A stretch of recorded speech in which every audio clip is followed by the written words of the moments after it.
우리 하나님께서는 우리 사람을 하나님의 형상대로 창조하시고 우리 사람을 흙으로 만드셨습니다. 우리 사람은요 세 부분으로 이렇게 구분이 되어 있습니다. 영과 혼과 육으로 되어 있다, 이렇게 성경 우리에게 증언하고 있습니다. 우리 데살로니가전서 5장 23절을 같이 읽어보겠습니다. 평강의 하나님이 친히 너희를 온전히 거룩하게 하시고 또 너의 영과 혼과 몸이 우리 주 예수 그리스도께서 강림하실 때 흠없게 보존되기를 원하노라 그랬습니다. 여기에서 보면 영과 혼과 몸으로 이렇게 우리 몸이 구성되어 있다고 성경은 이야기하고 있습니다. 우리가 이 세상을 살다 보면 또 육신이 몸이 아플 때가 있습니다. 여러분, 그래서 우리가 몸이 아프면 병원에 가서 의사 선생님으로부터 치료를 받잖아요. 그래서 하나님께서 또 주신 은혜도 의술에 있는 거예요. 여러분, 몸이 아프면 기도만 하지 마시고 병원에 가서 빨리 치료받으시기 바랍니다. 그것도 하나님이 주신 은사예요. 여러분, 그런데 이처럼 몸은 병원에 가서 치유할 수 있지만 여러분이 오늘 읽은 대로 혼과 영, 즉 영혼의 병은 누가 치료할 수 있을까요? 잠언 18장 14절에도 그걸 우리에게 물어보고 있습니다. 우리 같이 한번 읽어볼까요? 사람의 심령은 그의 병을 능히 이기려니와 심령이 상하면 그것을 누가 일으키겠느냐 그랬어요. 여기서 보면 심령이 상한다, 이것은 영혼이 깊은 상처를 입어서 스스로 회복할 힘을 잃었다는 뜻이에요. 영혼이 깊은 상처로 인해서 병들면 이 영혼은 누가 치료할 수 있냐 이거죠. 이러한 상한 심령의 영혼은 질병은요 오직 하나님만이 치유할 수 있다, 이렇게 성경 우리에게 말씀하고 있어요. 우리 하나님께서는요, 하나님 스스로가 나는 너희를 치료하는 여호와이다, 즉 여호와 라파라고 우리에게 친히 가르쳐 주시고 있습니다. 우리 출애굽기 15장 26절을 같이 읽어보겠습니다. 이르시되 너희가 너희 하나님 나 여호와의 말을 들어 순종하고 내가 보기에 의를 행하며 내 계명에 귀를 기울이며 내 모든 규례를 지키며 내가 애굽 사람에게 내린 모든 질병 중 하나도 너희에게 내리지 아니하리니 나는 너희를 치료하는 여호와임이라.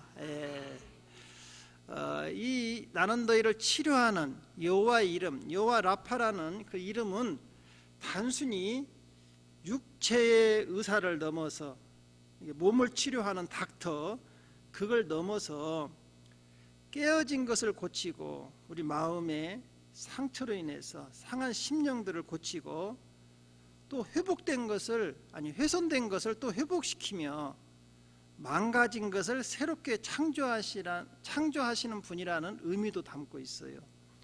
그러니까 우리 하나님은 우리 육체만 고치는 게 아니고 우리의 상한 마음, 영혼의 질병도 치유하시고 우리를 새롭게 하신다는 이런 의미가 담겨 있는 말이 여호와 라파라는 것이죠. 오늘 우리가 읽은 시편 142편은요 다윗이 도망자 신세였을 때 굴 속에서 자신의 상한 영혼을 치유하기 위해 드린 기도문입니다. 그래서 오늘은 우리도 다윗처럼 우리의 상한 영혼의 질병을 치유해야 하는데 다윗은 어떻게 그 치유받았는가, 다윗의 기도를 우리가 살펴보면서 그 방법을 우리가 이 시간 깨닫고 여러분의 영혼의 질병도 치유받기를 주님의 이름으로 축원드립니다. 그러면 첫 번째로 영혼의 질병은 어디서 오느냐, 그 원인이 있어요. 우리가 겪고 있는 영혼의 고통은 어디서 오는 걸까요? 첫 번째로 그 근본적인 원인은 우리의 죄와 허물로부터 온다, 이렇게 성경은 이야기합니다. 첫사람 아담이 하나님 말씀에 불순종함으로 그 영혼에 가시덤불이 자라나게 되었어요. 우리 창세기 3장 18절을 같이 읽어보겠습니다. 땅이 내게 가시덤불과 엉겅퀴를 낼 것이라 네가 먹을 것은 밭의 채소인즉. 여기서 보면 땅이 네게 가시덤불과 엉겅퀴를 낼 것이라는 뜻은 우리 사람은 흙으로 만들어졌잖아요. 그래서 우리 사람의 마음에 몸에 이런 죄와 허물로 인해서 가시가 자라난다는 것이죠. 여기서 엉겅퀴와 가시덤불은 그래서 영적인 의미로 보면 우리 마음에 가시를 품고 태어난다는 거예요. 죄로 말미암아. 그래서 그 가시가 이 땅에 살아가면서 또 다른 사람을 찌르기도 합니다. 저는 이러한 인생을 고슴도치와 같은 인생이다 이렇게 제가 생각을 해봤어요. 여러분 고슴도치 보십시오. 고슴도치는요 태어날 때는 가시가 없어요. 그러면 가시가 언제부터 태어나냐? 그렇지 않고요. 태어날 때는요 가시를 피부 속에 숨겨가지고 태어납니다. 그러니까 엄마가 저 포유류인데 저 고슴도치를 낳을 때는요 가시가 안 보여요. 우리 사람도 마찬가지입니다. 여러분 아이를 낳았을 때 얼마나 순백하고 상처가 하나도 없는 것 같지요. 그러나 그 아이도 그 안에 영혼에는 벌써 이런 가시를 품고 태어난다는 것이죠. 그래가지고 태어난 후에 이 고슴도치는요 3일만 지나면 몸에서 가시가 숨겨졌던 피부 속에 있던 가시가 돋아나기 시작한다는 거예요. 며칠이요? 3일. 숨겨졌던 가시가 돋아나면서 크면은요 가시가 얼마나 저 고슴도치가 가시가 많냐면은요 한번 맞춰보세요. 몇 개나 될 것 같아요? 네? 잡아놓고 쉬어야죠. 여러분 저 고슴도치 가시가 몇 개나 될 것 같아요? 네, 동물학자가 쉬어봤어요. 5,000개에서 7,000개 된다 합니다. 좀 많은 가시는 10,000개까지도 된대요. 예. 여러분 우리가 일평생 살아나가면서 여러분 우리 안에 가시가 몇 개나 되겠어요? 고슴도치와 같이 계속 자라면서 가시가 더 많아지는 거예요. 우리 인생도 마찬가지예요. 태어나면서부터 가시가 계속 생겨나는 거예요. 그래가지고 이 가시로 말미암아 나도 힘들지만 다른 사람에게 자꾸 상처를 주는 거예요. 상처를 주는 거, 찔르는 거예요. 가까이 있는 사람. 예, 여러분 그래가지고요 우리는 이 땅에서 인간관계 나 혼자 살 수 없잖아요. 다 가정에서나 직장에서나 뭐 교회에서나 사회에서 여러분 누구를 만나들한테 내가 그들에게 사랑하고 위로하고 그래야 하는데 우리 안에 이미 가시가 있어서 그들을 가까이 가면 갈수록 그들을 상처를 준다는 것이죠. 우리 인생이 이런 고슴도치와 같은 인생인 걸 여러분 기억하시기 바랍니다. 그래서 이 고슴도치는 그러면 어떻게 사랑을 하느냐? 신기한 게요 고슴도치가 상대방에 대한 배려, 관심을 갖고 사랑하기 시작하면요 이 몸에 있는 가시가 싹 접혀진다네요. 접혀진대요. 그래가지고 둘이 사랑할 때는요 가시가 우뚝 안 선대요.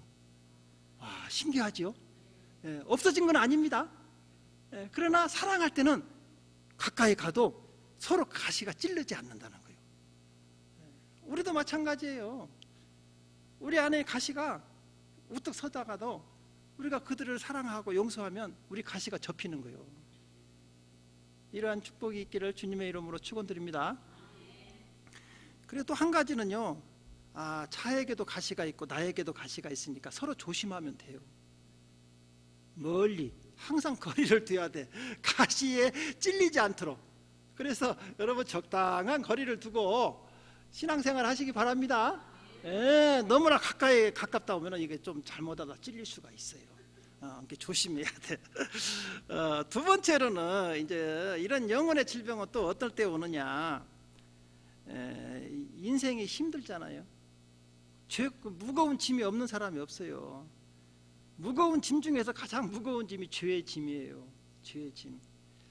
그러다 보니까 이 세상을 살다 보면 연속적인 이런 상처를 계속해서 받다 보면은요, 우리 안이 영혼이 병들어요.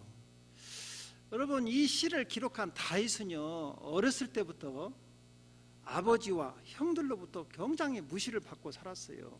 그걸 어떻게 알 수 있느냐? 이세, 다윗의 아버지의 아들이 8명이나 있었거든요. 나중에는 이제 한 명이 어떻게 돌아가셨는가 7명으로 나오는데, 원래는 8명이었어요.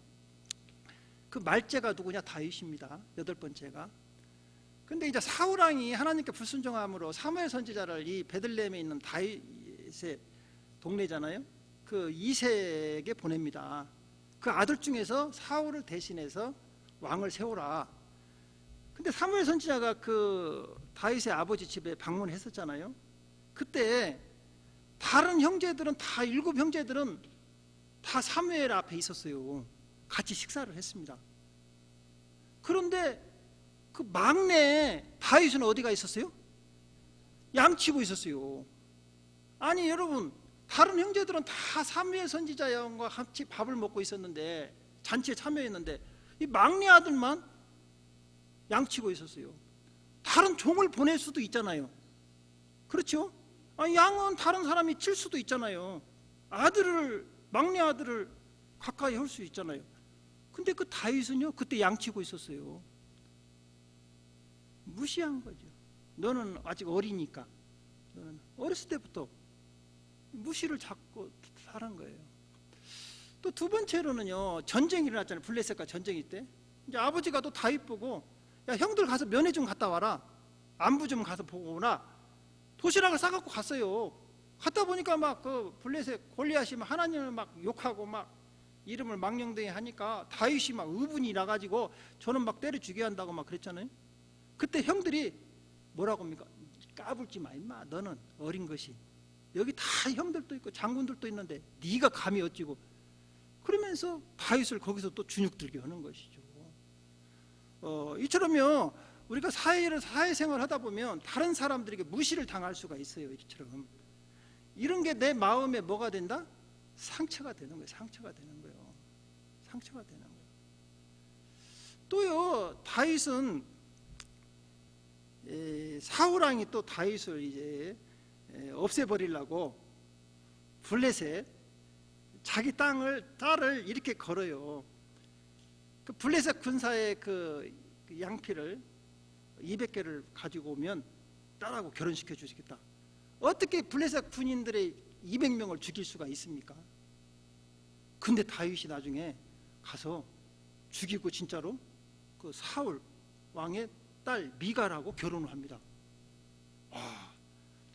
다윗이 목숨 걸고 미갈을 사랑하니까 가서 그 대가를 치르고 결혼한 거예요. 그런데요, 이 장인어른 사울이 왕이 다윗을 인기가 자꾸 높아지니까 미워해가지고 시기해가지고 다윗을 죽이려고 한 거예요. 다윗이 도망갔죠. 그러다 보니까 딸이 이제 혼자 남아있거든요. 이 딸을 갖다가요, 결혼한 딸, 다윗의 아내를 갖다가요, 다른 사람에게 줘버려요. 여러분, 사무엘상 25장 44절을 같이 읽어볼까요? 사울이 그의 딸 다윗의 아내 미갈을 갈림에 사는 나이스의 아들 발디에게 주었더라. 결혼하지 않은 게 아니에요. 다윗의 아내예요. 어떻게 이런 장인이 있을까요? 다윗은 엄청난 충격을 받은 것이에요. 여러분, 우리가 살다 보면서요, 가장 아픔이 큰 게 자녀가 죽으면 가장 아픔이 크대요. 2번째로 뭔지 알아요? 와이프요. 아니, 와이프 말하면 안 되지. 또 배우자예요. 배우자하고 떨어지면 그렇게 상실감이 크대요. 그러니 다윗은요, 엄청난 충격을 받은 거죠. 세상에 강제로 뺏긴 거 아닙니까? 강제로. 심지어요, 또 다윗은요, 가장 자기가 사랑하는 아들 압살롬으로부터 반역을 또 그래가지고 그 밤중에 도망가잖아요. 여러분, 그 압살롬한테 쫓겨가지고 다윗은요 마음에 상처가 이만저만이 아니에요. 우리 상처는 아무것도 아니에요. 우리 상처는, 여러분 상처는 아무것도 아니에요. 다윗이 고난다. 다윗이 몇 년 동안 여러분 도망다닌지 알아요? 10년을 도망다녔어요. 10년. 자, 우리가 이 땅에서 살다 보면 우리도 마찬가지입니다. 인생을 살다 보면 우리가 사회생활을 하다던가 직장에서나 또 교회 안에서도요 이처럼 수많은 관계 가운데 이처럼 상처를 받고, 이처럼 다윗은 이것을 엄청나게 경험을 했어요. 네. 이처럼 다윗은 이것을 엄청나게 경험을 했어요. 마음에 완전히 가시밭이죠, 가시밭. 자, 세 번째로 또 영혼의 병이 어디서 오느냐? 고립으로부터 와요. 단절, 다른 사람, 인간관계가 끊어지는 거죠. 고립으로부터. 여러분, 아까 다윗이 사울왕의 미움을 받아도 도망다니죠. 혼자 도망다니는 게 10년입니다. 10년. 가족과 떨어져서 들로 산으로, 심지어 다른 나라, 너무 나라, 적군의 나라까지 가요. 블레셋으로까지 넘어가서 얼마나 여러분 그 고난에 세워서. 그래서 오늘 본문에서도 자기를 도와줄 자가 아무도 없다. 우리 시편 42편 4절을 같이 읽어볼까요? 오른쪽을 살펴보소서. 나를 아는 이도 없고 나의 피난처도 없고 내 영혼을 돌보는 이도 없나이다. 야, 주변에 아무도 없다는 거예요. 절망감, 홀로 이 고통을 짊어져야 한다는 그 비통함. 그래서 이러한 사람은 이 영혼의 감옥에 갇히는 거죠. 고립돼요, 혼자. 그래서요, 이렇게 고립된 생활은요 영혼을 병들게 하는 치명적인 독이 되는 거예요. 혼자, 우리 사람은요 혼자 살게 되어 있지 않아요. 여러분, 사람인자 있죠. 사람인자, 한문으로 사람인자 있잖아요. 이게 사람인자가 이렇게 생겼잖아요. 혼자는 못 살아요. 이렇게 넘어가요. 그래서 항상 여기 받침이 있어. 인간관계는 이렇게 서로서로 도우면서 살게 돼 있다고. 근데 이 다윗은요 누가 도와줄 사람이 없어요. 혼자 이렇게 고립되어 있으니까 얼마나 여러분 사람이 마음이 여러분 괴롭고 힘들겠어요. 누구 어디 가다 말할 사람도 없고. 이렇게 고립되다 보면은요 더 고립이 돼요. 이게 바로 이제 우울증의 시초잖아요. 우울증 걸리면요 대인 기피증이 있습니다. 다른 사람을 만나고 싶지가 않아요. 집에 가만 있는 거예요. 우울해. 계속해서 이제 이게 우울증이 고립되다 보면요 독이 돼 가지고요 나중에 어떻게 됩니까? 자살하는 거예요. 여러분, 자살의 원인의 80%가 우울증입니다. 우울증을 우습게 알면 안 돼요. 그게 바로 고립된 병이죠. 고립된. 예를 들어서 직장 다니다가 직장에서 이렇게 해고당했다든가 또 어려움이 있어도 이러면은요 집에 가 이제 혼자 있잖아요. 아, 누가 나를 도와줄 리도 없다. 이러면서 우울증이 생기기 시작하는 거죠. 그럴 때일수록 빨리 나와야 돼요. 나와서 사회 친구도 만나고 특히 교회로 와야죠. 교회 와서. 그래서 영혼에 병든 사람들의 가장 큰 특징은 뭐냐 하면 나오지도 않고 말을 하질 않아요. 이걸 침묵이라고 하죠. 침묵. 다른 사람에게 말을 하고 싶지 않아요. 입을 딱 다물고 있어요. 그러면서 속에서는 아프잖아요. 아픈데 이렇게 속삭여요. 아픔을 속이고 나는 괜찮아, 나는 괜찮아질 거야, 스스로 속이는 것이죠. 이걸 봐서 이제 우리 한국에서는 화병이라고 하죠. 화병. 여러분, 우리 옛날에 어르신들은 다 화병이 있어요. 어디다 내놓지도 못하고 딱 무조건 참는 거예요. 우리 기독교에서도 어떻게 보면 많은 사람들이 착각하는 게 용서해라, 네가 참으라, 자꾸 그런다고요. 그 화병 생기는 거예요. 그러면 어떻게 해요? 목사님, 그러면 내가 화가 나면 어떻게 할까요? 싸우라는 얘기가 아니에요. 오늘 다윗과 같이 그 내 마음의 원통함을 풀어야 돼요. 그걸 풀지 않으면 화병으로 여러분 병드는 거예요. 그래서 오늘 다윗은요 자기의 영혼, 그 병든 영혼을 치유하는 기도를 하잖아요. 오늘 잘 여러분 들어보십시오. 치유의 이런 영혼의 병을 치유하는 첫걸음이 뭐냐? 하나님께 마음을 열고 솔직하게 토하는 거예요. 토하는 거. 우리 시편 62편 8절을 같이 읽어보겠습니다. 백성들아, 시시로 그를 의지하고 그의 앞에 마음을 토하라.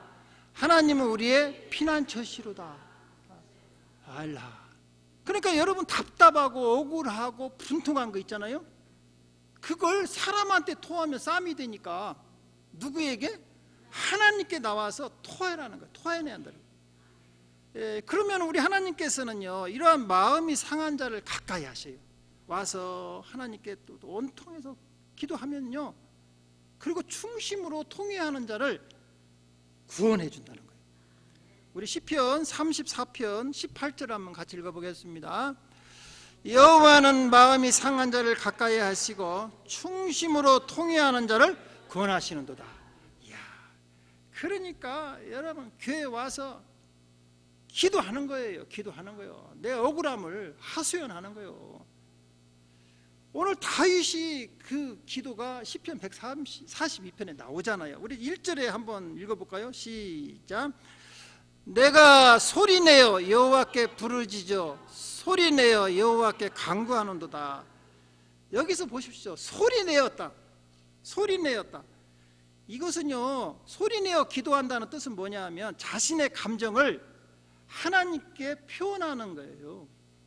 지금 내 마음이 어떻다는 것을 하나님께, 내 감정을 하나님께 표현하는 게 뭐냐? 소리내어서. 소리내어서. 야, 부르짖는 거죠. 부르짖는 거예요. 이 소리내어 기도하는 것이 여러분 치유의 시작입니다. 그러니까 교회 와서요, 여러분 억울하면 소리내면서 막 하나님 이럴 수가 있습니까? 막 소리내서 기도해야 돼요. 그럼 여러분 감정이 해소되는 거예요. 여러분 사회에서도요, 사회 그 심리학에서도요, 여러분 화가 너무나 치면 막 소리 지르라고 하잖아요. 막 통곡하고 울으라고 하잖아요. 울면은요, 여러분 눈물이 막 쏟아지고 막 내 마음에 있던 억울 눌렸던 것들이 막 입을 통해서 쏟아져 나오면 한참 울고 여러분 나중에 나오면 마음이 어때요? 후련해지죠. 후련해져. 세상에 가서 막 소리 내면서 울면서 그러면 다른 사람이 볼 때 좀 이렇게 했다고 그래. 이렇게 되니까 세상에 가서는 울지 말고 어디 와서? 아버지 앞에 와서. 아버지 앞에 와서. 아버지 앞에서. 막 소리 내서 부르짖는 거예요. 두 번째로는 여러분의 마음에 있는 상태를 그대로 진술해라. 정직하게, 솔직하게. 여러분 포장하지 말고. 여러분 어린아이가 부모님 앞에서 억울하고 하면 부모님 앞에 와서 막 울잖아요. 여러분 가식적인 게 없어. 그냥 포장하지 말고 나 친구가 학교에서 어쩌서 다 얘기하잖아요. 친구가 학교에서 살다가 뭐 직장에서 무슨 일 있으면 여러분 친정 어머니한테 와서 뭐 어때요? 다 얘기하잖아요. 그게요 중요해요. 여러분 바울도요, 아니 그 다윗도요, 지금 이 자기의 속에 쌓여 있는 온통함을 계속 하나님께 진술하는 거예요. 우리 142편 2절을 같이 읽어볼까요? 내가 내 온통함을 그의 앞에 토로하며 내 우환을 그 앞에 진술하는도다. 여기서 진술한다는 뜻은 뭐냐 하면 나의 지금 무거운 이 고통의 짐을 하나님께 자꾸 옮겨드리는 거예요. 옮겨드리는 거. 진술한다는 게 뭐 한다고요? 옮겨주는 거예요. 하나님께 자꾸. 그래서 우리 예수님께서 말하잖아요. 수고하고 무거운 짐진 자들아 다 내게로 오라. 내가 너희를 쉬게 하리라. 그러니까 여러분들이 이 안에 있는 무겁고 답답한 그 짐을 자꾸 하나님께 진술해서 하나님께 옮겨드려야 한다는 거예요. 그래서 이렇게 얘기 한번 해보세요. 주님, 제가 지금 이 관계 때문에, 인간관계 때문에 너무 원통하고 억울합니다. 여러분 억울할 때가 많이 있죠? 나는 아무것도 안 했는데 상대방이 그렇게 나를 억울하게 할 때가 있어요. 목사 하다 보니까 참 벨꼴을 다 당해. 또 여러분 나만 이렇게 홀로 남아있는 그 고독의 짐을 내가 더 이상 감당할 수 없다. 하나님 도와주세요. 이렇게 진술을 확실히 해야 한다는 하나님께. 이처럼 자신의 상처를 숨기지 않고요, 하나님께 솔직하게 고백해야 돼요. 여러분 말을 하지 않으면요 치유가 안 돼요. 여러분 안에 있는 것을 자꾸 쏟아내야 됩니다. 왜냐하면 여러분의 그 아픔을 다 주님은 알고 계세요. 사람들에게 쏟아내면 그게 문제가 생겨요. 사람들한테는 이 얘기 하지 마세요. 그 사람은 내 사지를 몰라, 내 사정을. 그러니까 이야기 해봤자 앞에서 듣는 것 같지만 해결할 수도 없고 나중에 또 그것이 또 올무가 돼요. 그러니까 이 다윗은요, 내 모든 원통함을 알고 계신 하나님께 나와서 그걸 쏟아 넣는 거예요. 우리 시편 142편 3절을 같이 읽어볼까요? 내 영이 내 속에서 상할 때에도 주께서 내 길을 아셨나이다. 내가 가는 길을 그들이 나를 잡으려고 올무를 숨겼나이다. 여러분 보십시오. 우리 주님은 우리가 상처받고 여러분 아파할 때도 다 함께 하셨어요. 다 알고 계세요. 그러니까 우리가 주님 앞에 솔직하게 고백할 때 치유가 시작되는 거예요. 이제 세 번째로는요, 그러면 우리 영혼의 상처를 유일하게 치료할 수 있는 분은 누구냐? 예수 그리스도라는 거예요. 우리 시편 142편 4절에서 5절을 같이 읽어보겠습니다. 오른쪽을 살펴보소서. 나를 아는 이도 없고 나의 피난처도 없고 내 영혼을 돌보는 이도 없나이다. 여호와여, 내가 주께 부르짖어 말하기를 주는 나의 피난처시요 살아있는 사람들의 땅에서 나의 분기신이라 하였나이다. 예. 여기서 보십시오. 내 사정을 알아주실 분은 주님밖에 없습니다. 예. 그러면서 주님 앞에 주님은 나의 피난처이시다. 예. 이렇게 고백하면서 주님 앞에 이야기를 하는 거예요. 여러분, 우리 예수님은 상처 입은 치유자이십니다. 예수님도 이 땅에서 우리 인간의 몸을 입고 살아셨잖아요. 엄청난 상처를 받았습니다. 우리 예수님은 고슴도치가 아니에요. 상처가 원래 가시가 없는 분인데 다른 사람들이 와서 우리 예수님을 찔렀어. 다 와서 가까이 와서 상처 주고, 물론 가족부터 형제간부터 다 와 상처를 치유했어요. 그래서 우리 예수님께서는 이러한 상처를 다 보듬은 거죠. 그러다 보니까 자기가 찢기고 찔리고 고통당한 거예요. 그게 바로 이사야서 53장 5절은 우리에게 이렇게 알려주고 있는 거예요. 우리 같이 한번 읽어볼까요? 그가 찔림은 우리의 죄와 허물 때문이요 그가 상함은 우리의 죄악 때문이라. 그가 징계를 받음으로 우리는 평화를 누리고 그가 채찍에 맞음으로 우리는 나음을 받았도다. 예수님은 우리 인간의 모든 상처를 죄와 허물로 인해서 찢기고 채찍에 맞고 이거 상처를 치유하기 위해서. 그래서 히브리서 2장 18절은 이렇게 말씀하세요. 그가 시험을 받아 고난을 당하였은즉 시험 받는 자들을 능히 도우시느니라. 예수님이 인간이 아니었으면 이런 고통을 모른다는 거죠. 인간이시고 다 자기도 직접 받아보셨어요. 그렇기 때문에 능히 시험 당하는 자, 이쪽 상처 입은 자들을 능히 치유하신다는 거예요. 예수님이 왜 죄가 없으신 분이 저렇게 가시면류관을 쓰고 채찍에 맞으며 저 십자가에서 저 고통을 당하셨을까요? 누구 때문에? 우리 때문에. 우리 상처를 다 담당하시고. 그래서 말씀하시잖아요. 저가 채찍에 맞음으로 너희가 나음을 입었도다. 그래서 다윗도요, 이처럼 하나님께, 우리 예수님께 기도하시는 거예요. 자기의 지금 영혼의 절망, 누가 도와줄 일도 없잖아요. 두려움, 혼자 남아있다는 그 두려움, 미래가 불확실하잖아요. 사울왕이 3,000명의 군대를 동원해갖고 다윗을 쫓아다니느니 어떻게 여러분 미래가 있습니까? 그리고 이 피통함이 자꾸 자기를 억누르는 거예요, 속에서. 그러니까 그 숨어있는 굴 속에서 자기가 세상으로 나오지도 못하고 그 굴 속에서 하나님께 내 영혼의 옥에서 나를 건져주세요, 이렇게 기도하는 것이죠. 그래서 시편 142편 6절은 우리에게 이렇게 말씀하십니다. 나의 부르짖음을 들어소서. 나는 심히 비천하니이다. 나를 핍박하는 자들에게서 나를 건지소서. 그들은 나보다 강하니이다. 주님께서는요, 이처럼 부르짖는 다윗의 기도를 들으시고요, 다윗의 그 영혼의 감옥으로부터 구원해 주십니다. 할렐루야. 그래서 시편 142편 7절은 이렇게 다윗이 찬양합니다. 내 영혼을 옥에서 이끌어내사 주의 이름을 감사하게 하소서. 주께서 나에게 갚아주시리니 의인들이 나를 두리리이다. 할렐루야. 여러분, 누구보다도 상처가 많았던 다윗은요, 이처럼 주님께 기도하고 주님으로 또 상처를 치유받고는요 성군이 되는 거예요. 성군. 야, 온 백성들이 사랑하는 그런 왕이 되잖아요. 그래서 유대 나라에 지금도 이스라엘의 국기가 다윗의 별이라고 했잖아요. 지금도 다윗 하면 최고의 임금으로 이렇게 꼽히잖아요. 예.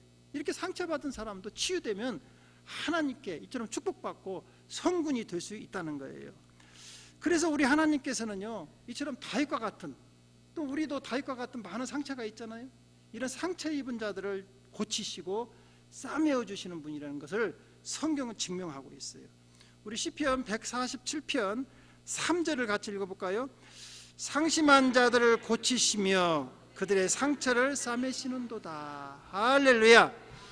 사랑하는 성도 여러분, 하나님께서는 지금도 상한 심령을 찾고 계십니다. 오늘 다윗처럼 여러분의 상한 심령을 주님께 올려드림으로 상한 심령이 치유받고 회복되는 축복이 여러분에게도 임하시기를 주님의 이름으로 축원드립니다. 기도하겠습니다.